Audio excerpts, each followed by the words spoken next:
오늘 저는 시편 3편 1절에서 8절까지 있는 말씀을 가지고 인생의 문제와 답, 이런 제목하에서 말씀의 은혜를 나누려고 합니다. 한번 따라 하시겠습니까? 인생의 문제와 답, 인생의 문제와 답. 또 밥으로 읽지 말고 답이라 읽어요. 답.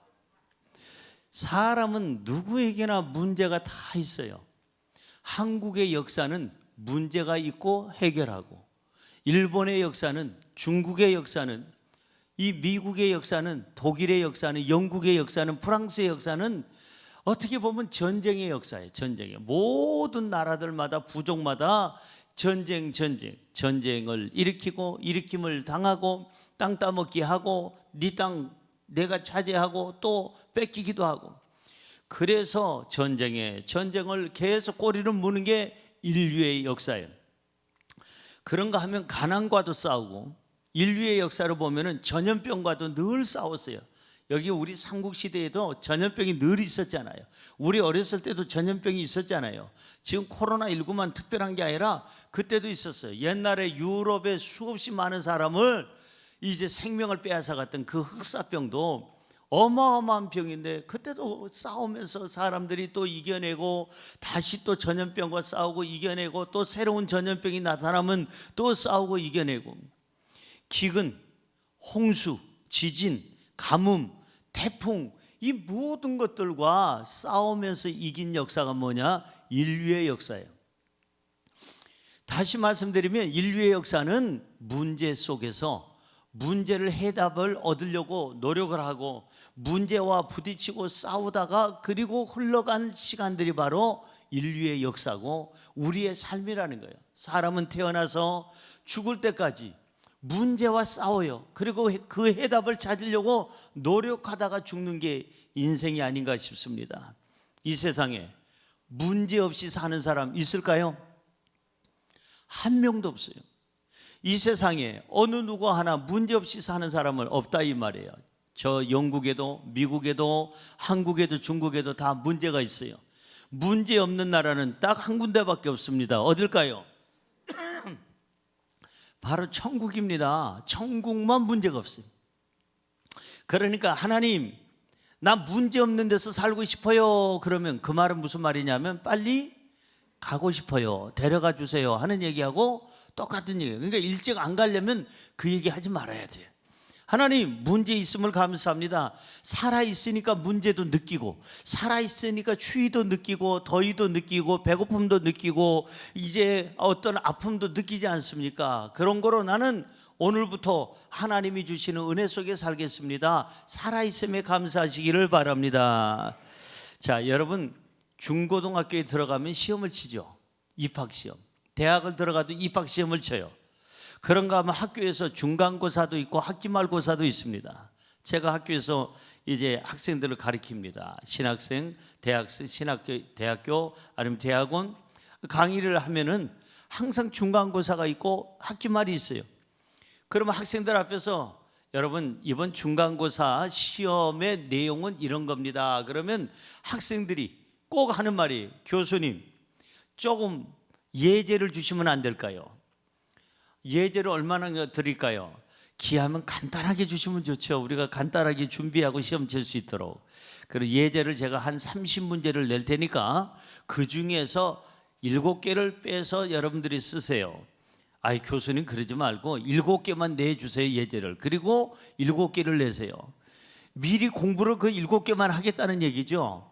그러나 저는 또 그럴 수는 없잖아요. 가르친 것을 공부시키려면 7개의 시험 문제가 나간다 할지라도 한 10개 정도는 시험을 준비할 수 있도록 해줘야 되니까, 여러분, 반드시 시험 뒤에는, 문제 뒤에는 뭐가 있을까요? 해답이 있어요. 그래서 우리 어렸을 때 초등학교, 그때는 국민학교라고 그랬는데, 우리가 공부를 잘해가면, 숙제를 잘해가면 우리 선생님이 빨간 뭐예요? 크레용이나 아니면은 빨간색으로 이렇게 2번, 3번, 4번 하고 거기다 뭐라고 써주지요? 잘했어요. 이거 잘 모르는 분들 보니까 초등학교 다닐 때 별로 그런 얘기 못 들었나 봐. 참 잘했어요 라고 해줍니다. 왜? 답을 맞췄다 이 말이에요. 잘했다, 숙제를 했다 이 말이에요. 여러분, 학교에는 모든 문제가 있다면 그 문제 뒤에는 해답지가 있습니다. 입사시험에 문제가 있다면 역시 문제 뒤에는 해답이 있습니다. 여러분이요, 무슨 자격증 시험에 문제가 있다면 그 문제 뒤에는 반드시 해답이 있다는 거예요. 인생도 마찬가지입니다. 인생에 문제가 있다는 것은 문제 뒤에 뭐가 있다는 거예요? 해답이 있다는 거예요. 답이 있다는 거예요. 오늘 시편 3편은 인생의 문제에 대해서 논하면서 특별히 다윗이, 그 용맹스럽고 용기 있던 이 다윗이 너무나도 힘든 세월을 보냈던 거, 너무나도 답답한 시절을 보냈던 거, 너무 슬픈 사건을 여기다가 시편 3편에다가 자기 인생사 경험한 것을 내놓고 시로 하나님을 찬양한 것을 볼 수가 있어요. 오늘 시편 3편을 통하여 우리의 삶의 문제는 무엇이고 그 삶의 해답은 어디서 찾아야 되는지 오늘 확실하고 여러분들이 알고 가시기를 주님의 이름으로 축원합니다. 자, 그러면 첫째로 인생의 문제는 어느 누구나 가지고 있다는 겁니다. 시작. 인생의 문제는 어느 누구나 가지고 있습니다. 어느 누구나 가지고 있어요. 오늘 본문 말씀 1절 한번 볼까요? 1절입니다. 여호와여, 나의 대적이 어찌 그리 많은지요. 일어나 나를 치는 자가 많으니이다. 여기 보니까 다윗은 고백합니다. 하나님, 나의 대적이 있습니다. 그 대적이 누굴까요? 압살롬이에요. 자기가 낳은 아들이, 이 압살롬이 아버지를 대적해서 아버지 왕관을 뺏고 왕자를 뺏고, 그리고 지가 그 자리에 왕자리에 오르려고 쿠데타를 일으키는 겁니다. 그래서 나의 대적이 있는데 그 아들이 왼수가 됐어요. 대적이 됐는데 어찌 그리 많은지요. 압살롬 하나가 아니에요. 사람들이 무지무지하게 많은 사람들이 압살롬 편에 들어서 쿠데타에 여기에 같이 동조하는 것을 볼 수가 있습니다. 일어나 나를 치는 자가 많으니이다. 자기를 치는 자가 많대. 그러니까 BC 979년경에 바로 이 압살롬이라고 하는 다윗의 아들은 반란을 일으킵니다. 이스라엘의 두 번째 왕 다윗이 그렇게 나라를 든든하게 부강하게 만들어 놓고 이 다윗이 노쇠하여 노년기에 이제 병들고 쇠약해지자 압살롬이 자기가 그 왕자를 차지하려고, 그리고 나서는 이와 같이 쿠데타를 일으키고 반기를 두고 역적모의를 해서 사람들을 모으기 시작하는데, 그 사람들이 숫자가 어느 정도 되느냐 성경 볼까요? 이 내용하고 딱 맞는 내용이 사무엘하에 있습니다. 사무엘하 15장 12절에서 13절 볼까요? 사무엘하 15장 12절에서 13절 시작. 제사 드릴 때에 압살롬이 사람을 보내 다윗의 모사 길로 사람 아히도벨을 그의 성읍 길로에서 청하여 온지라. 반역하는 일이 커가며 압살롬에게로 돌아오는 백성이 어떻게 해요? 많아지니라. 전령이 다윗에게 와서 말하되 이스라엘의 인심이 다 누구에게로? 압살롬에게로 어떻게? 돌아갔나이다 한지라.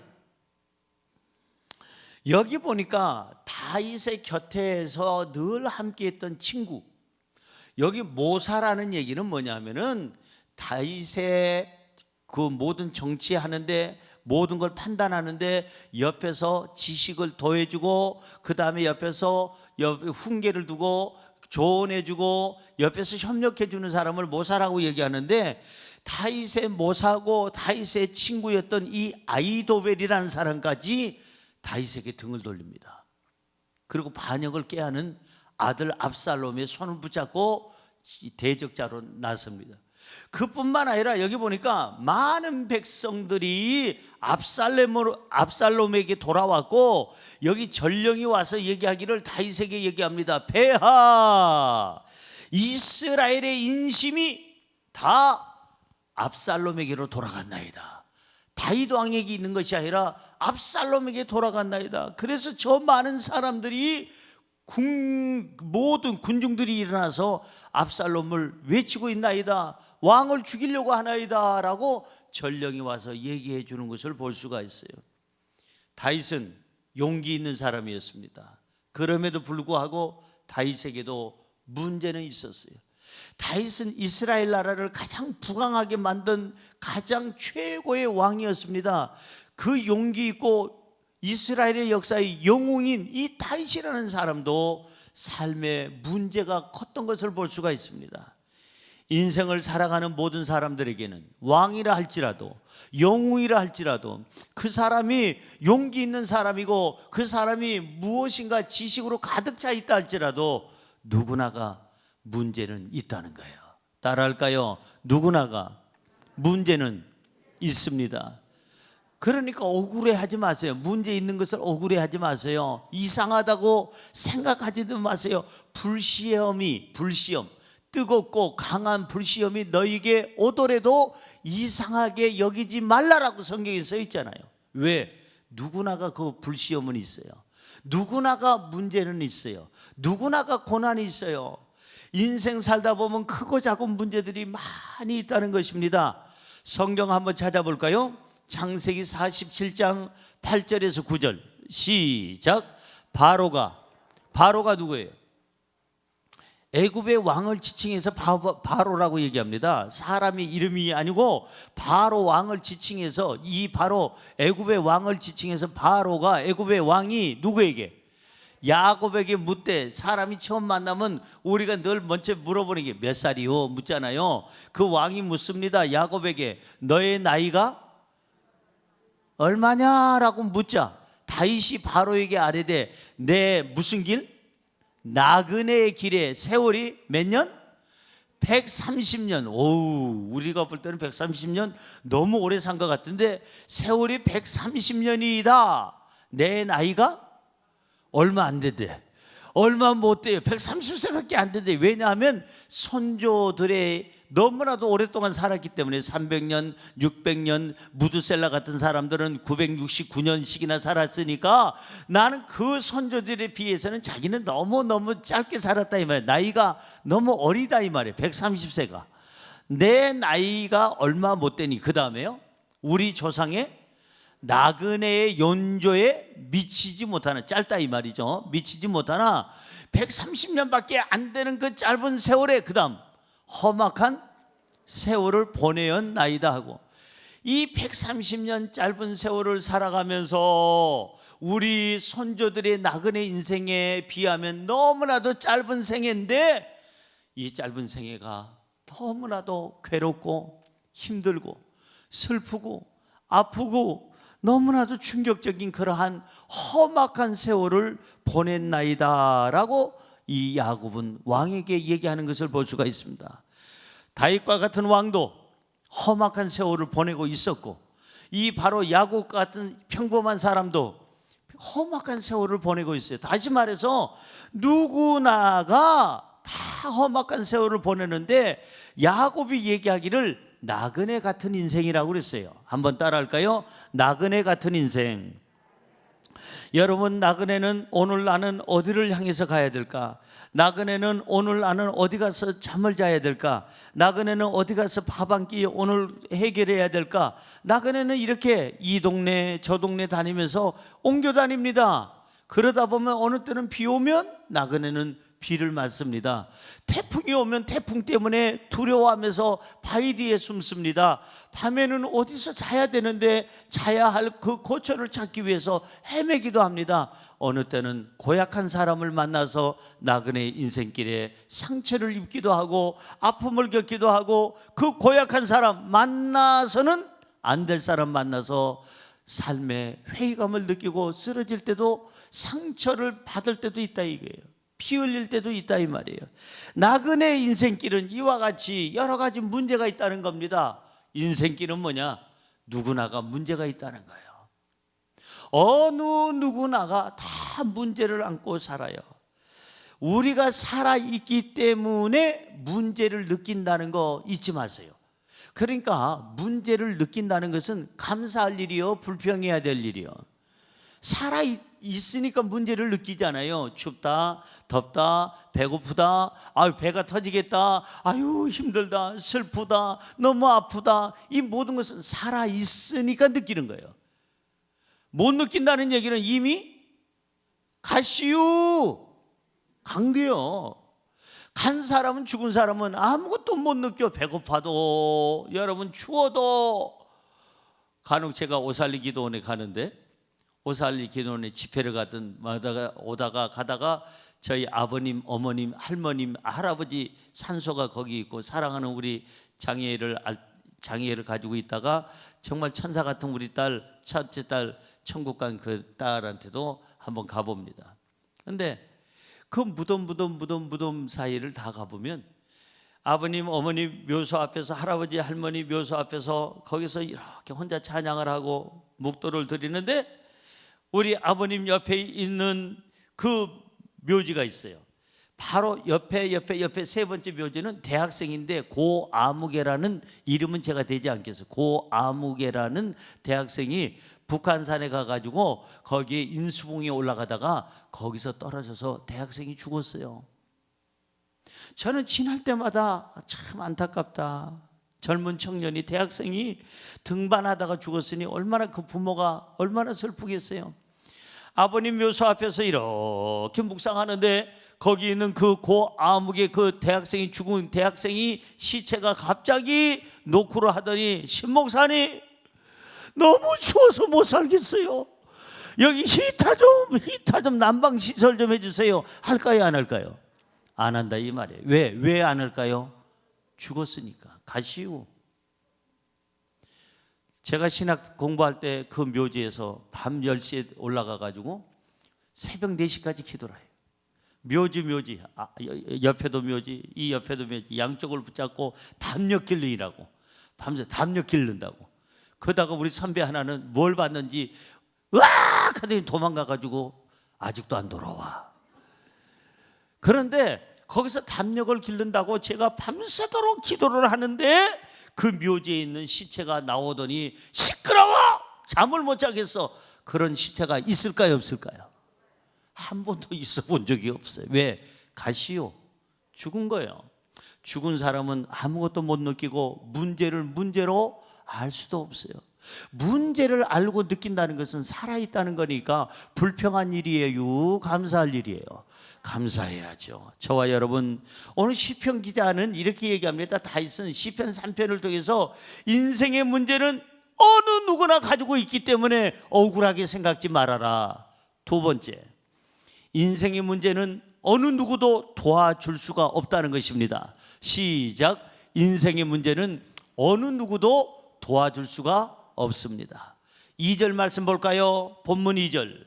많은 사람이 나를 대적하여 말하기를 그는 하나님께 구원을 받지 못한다 하나이다. 사람들이 도움이 돼야 되는데 도움이 안 돼.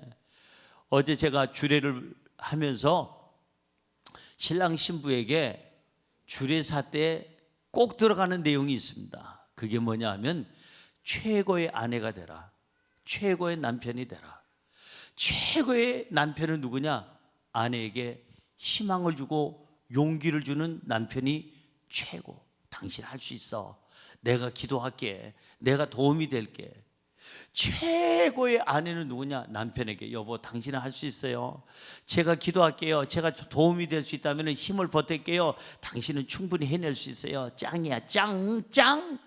희망을 주고 용기를 주는 남편, 아내가 최고의 남편이고 최고의 아내라는 거예요. 최고의 부모고 최고의 자식이고 최고의 친구인 것입니다. 절망케 하는 사람들은 그거는 최고가 아니에요. 최저죠. 여러분, 그러나 사람들은요, 우리가 정말 위기 속에 있을 때 우리를 도와줄 수 있는 가족, 친구는 없어요.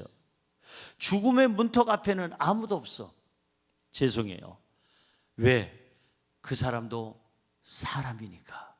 그 사람에게는 여러분 기대할 것이 없어요. 그 사람이나 나나 죽음 앞에서는, 이 큰 문제 앞에서는 그 사람도 약하고 나도 약하고 그 사람 손에도 해답이 없고 내 손에도 해답이 없어.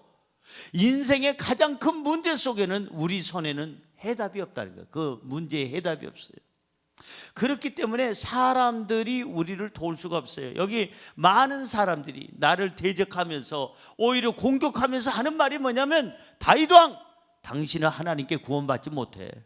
당신은 하나님 앞에 구원 못 받은다니까. 이 무리들을 봐. 이렇게 많은 사람들이 떼거지로 당신한테 공격하고 덤벼드는데 어떻게 당신이 감당하겠어? 하나님도 안 될걸? 하나님이 너 버렸을걸? 하나님이 너 구원하지 못할걸? 구원시키지 않을걸? 이렇게 많은 사람들이 와서 위로는 못할 망정 다윗에게 고통과 고난과 절망을 주더라, 이 말이에요. 그래서 제가 종종 드리는 그 찬양이 있잖아요.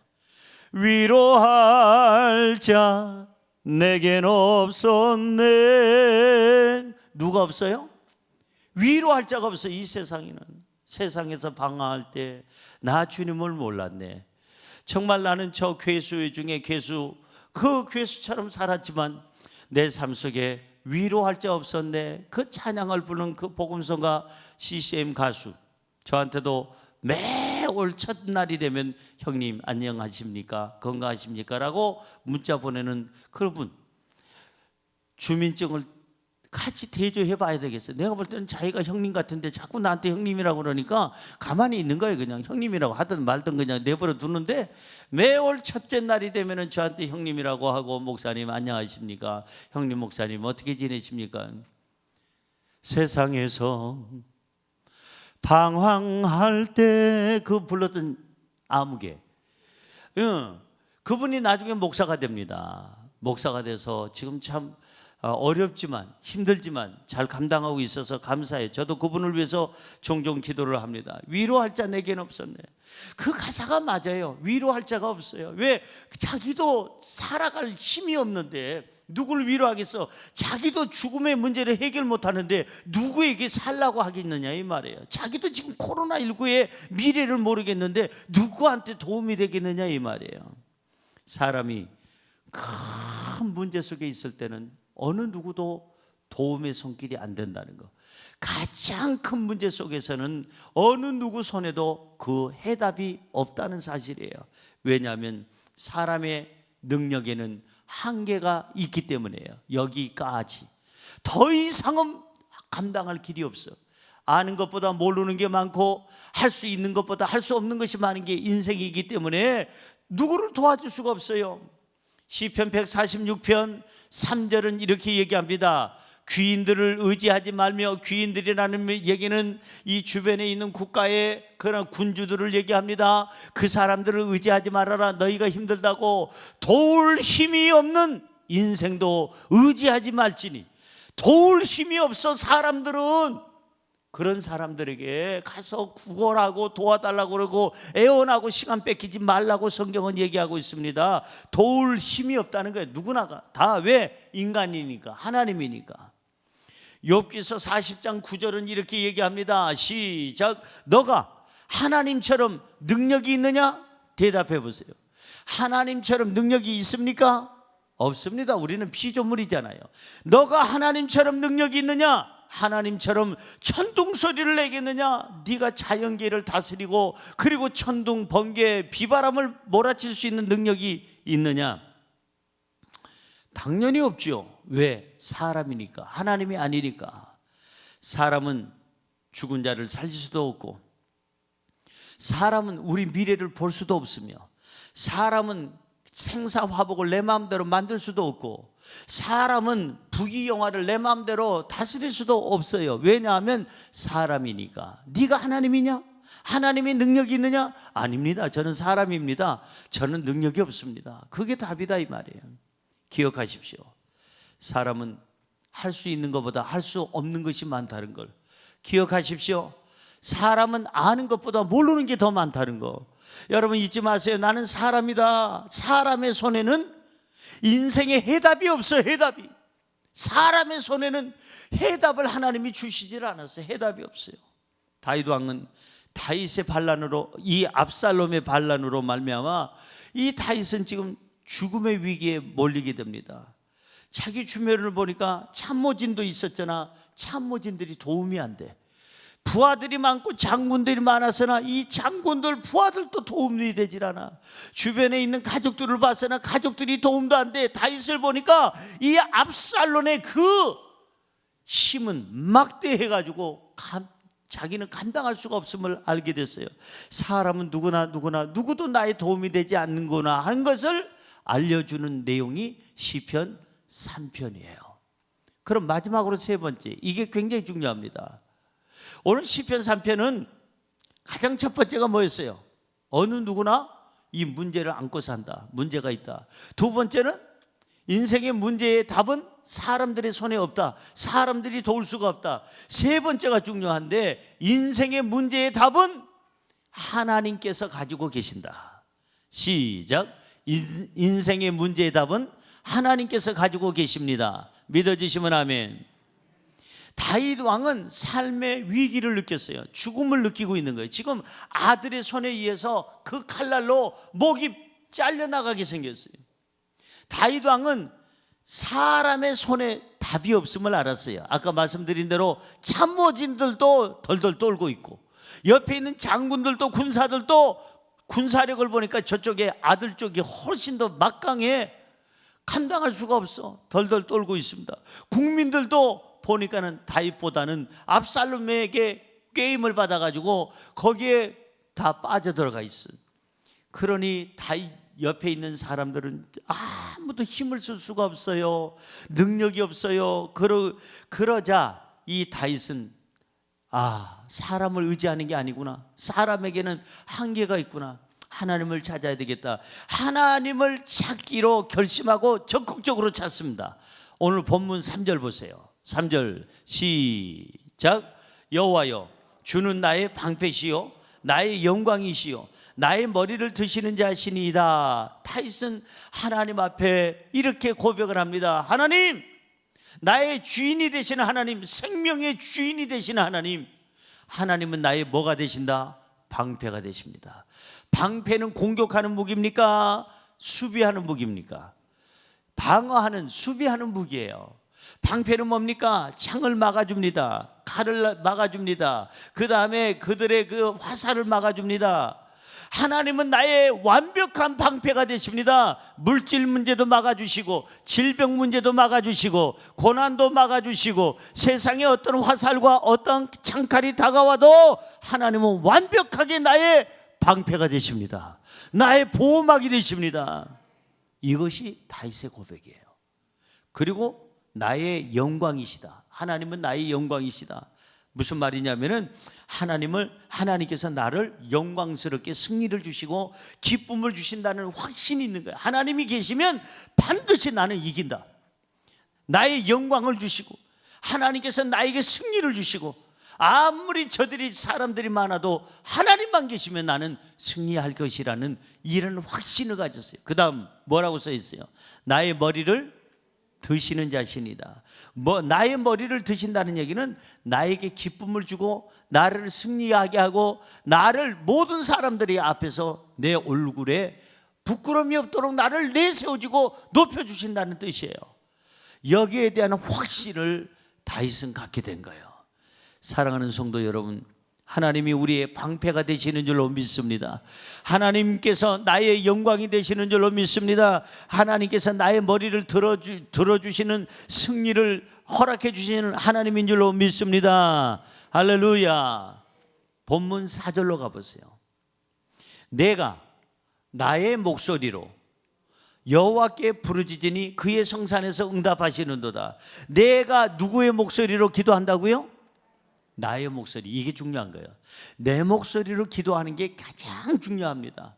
물론 저는 아침에 눈을 뜨자마자 이제 눈 뜨는 그 순간 하나님 나에게 삶의 기회를 또 하루를 주심을 감사합니다. 이렇게 시작합니다. 눈 뜨자마자 기도가 그 기도입니다. 그리고 누구를 위해서 기도할까요? 내가 사랑하는 우리 귀한 성도님들을 위해서, 장로님들, 권사님들, 안수입사님들, 집사님들, 지구역자님들, 남녀성교회 모든 기관들, 교사들, 성가대원들, 우리 한 분 한 분 우리 순복음 예수 가족교회에 속한 우리 믿음의 식구들을 위해서 아침에 눈 뜨자마자 기도를 하고, 시간 날 때마다 기도하고, 저녁에 잠들기 전에 기도하고, 여러분들의 삶이 평안하고 행복하고 형통하는 것은 제 기도가 있다는 거 아셨으면 좋겠어. 알란가 몰란가 모르겠어요. 저는 항상 그저 여러분들을 위해서 기도합니다. 우리 미안해요, 다른 교인들을 위해서는 기도 안 합니다. 순복음 예수 가족에 속한 사람들은 무조건 들어와도 복을 받고 나가도 복을 받고 우양의 새끼가 복을 받고 떡반죽 그릇까지 복을 받고, 주여 우리 순복음 예수 가족의 성도들은 어느 전염병에도 걸리지 아니하고 사돈의 발전까지 걸리지 아니하며, 우리 순복음 예수 가족의 성도들은 영혼이 잘됨 같이 범사가 잘되고 강건하게 하여 주옵소서. 오늘 혹시나 이 방송을 보는 여러분들 중에 우리 순복음 예수 가족계 아닌 분들 용서하시기 바랍니다. 억울하면 오시기 바랍니다. 우리 두 분 오셨잖아요. 지난주에 우리 김권사님, 우리 임권사님 두 분 오셨잖아요. 여러분 보세요. 저는 여러분들을 위해서 하루 종일 기도하지만 제 기도보다, 제 기도도 중요하지만 중보 기도도 중요하지만, 오늘 성경은 뭐라고 써 있는 거 아니? 나의 목소리로 여호와께 부르짖으니, 나의 목소리로 부르짖으라. 나 자신이 부르짖는 기도가 우선적이어야 돼. 우선적이야. 구원도 그 사람 믿음으로 구원받는 거지, 부인이 아무리 지역장 구역장을 잘하고 권사님 집사님 안수 집사님 무슨 직책을 가졌다고 해서 나는 우리 부인 덕에 같이 붙어서 천국 가련다, 이렇게 천국 갈 수 있겠어요 없겠어요? 없다 이 말이에요. 구원도 내 믿음으로 가듯이 이 기도도 가장 중요한 것은 나의 목소리로 하나님께 부르짖었더니 성산, 거룩한 산, 응답의 산, 하나님이 계시는 예배 드리는 그 산에서 하나님이 응답하시는도다. 자, 응답하셔서 응답받은 이 다윗은 어떻게 변할까? 5절 보세요.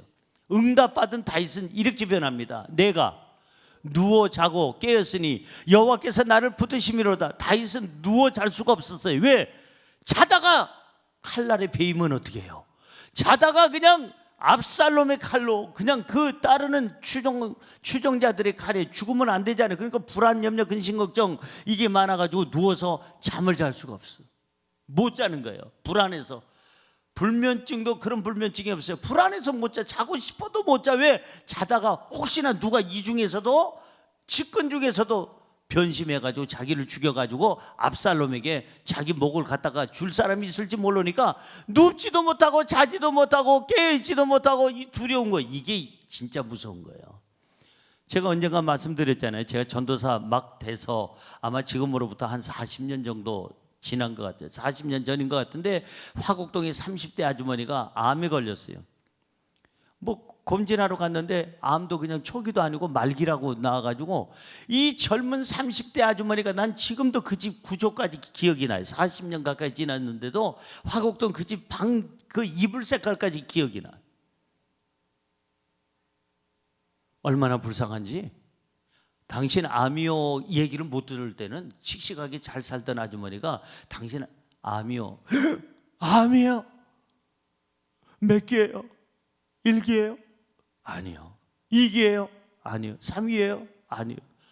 말깁니다. 그 얘기 듣자 이분이 잠을 못 잔 거예요. 눕지도 못하고 자지도 못하고, 이 구절을 보니까 그 사람이 생각나는 거예요.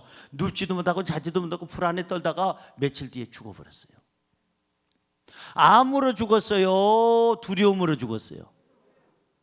의사도 아닌데 어떻게 그렇게 여러분들이 자신 있게 얘기를 하는지 모르겠어요. 그분은 암으로 죽은 게 아니에요. 두려움 속에서 잠을 못 자고 막 그냥 신경쇠약에다가 막 그냥 5만 가지 그냥 가슴이 벌렁벌렁벌렁하고 하다가 그 사람 가버린 거예요.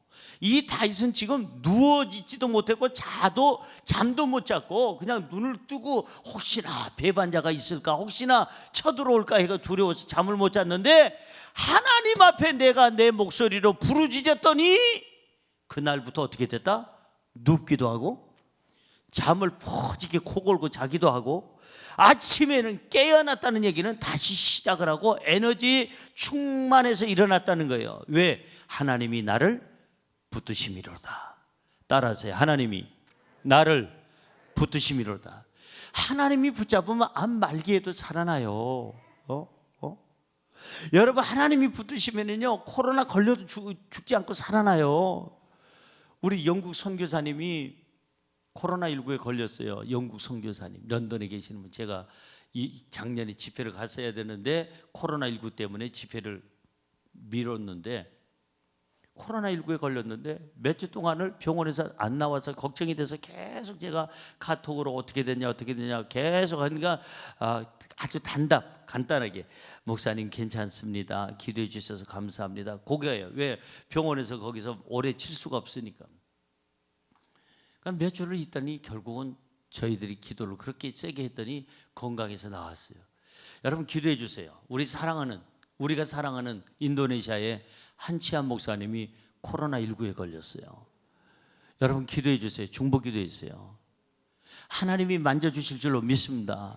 그러니까 하나님이 나를 붙잡아 주시고 내 기도에 응답하시면 나는 누워도 있고 잠도 퍼지게 자고 충분히 자고 에너지 충전해서 다시 깨어 일어나는 줄로 믿습니다. 사업장에서 일어나고, 직장에서 일어나고, 가정에서 일어나고, 문제 속에서 일어나고, 구덩이에서 일어나서 나오게 될 줄로 믿습니다.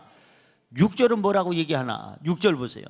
천만인이 나를 애워싸 진친다 하여도 나는 두려워하지 아니하리이다. 여러분, 한두 명도 아니고 100명도 아니고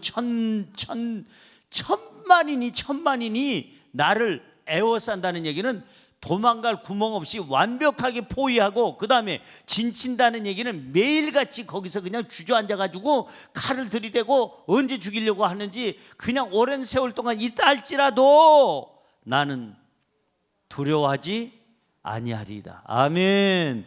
이게 믿음인 줄로 믿습니다. 내가 할 수 있는 것만 하나님이 할 수 있다고 생각하면 그건 믿음이 아니에요. 내가 불가능한 것도 하나님은 하실 수가 있어요. 나에게는 한계지만 하나님께는 한계가 없는 줄로 믿습니다. 천만인이 나를 에워싼다 할지라도 우리 하나님께서 나와 함께 하시면, 나의 이 부르짖는 소리를 들어주시면 나는 두렵지 않습니다. 평안하시기 바랍니다. 7절에서 8절을 읽어볼까요? 마지막 부분입니다. 7절에서 8절. 여호와여 일어나소서. 일어나라는 얘기는 지금부터 나를 위해서 일해 주십시오. 나를 위해서 일어나서 활동해 주십시오. 나를 도와주십시오. 여호와여 일어나소서. 그 다음, 나의 하나님이여. 누구의 하나님?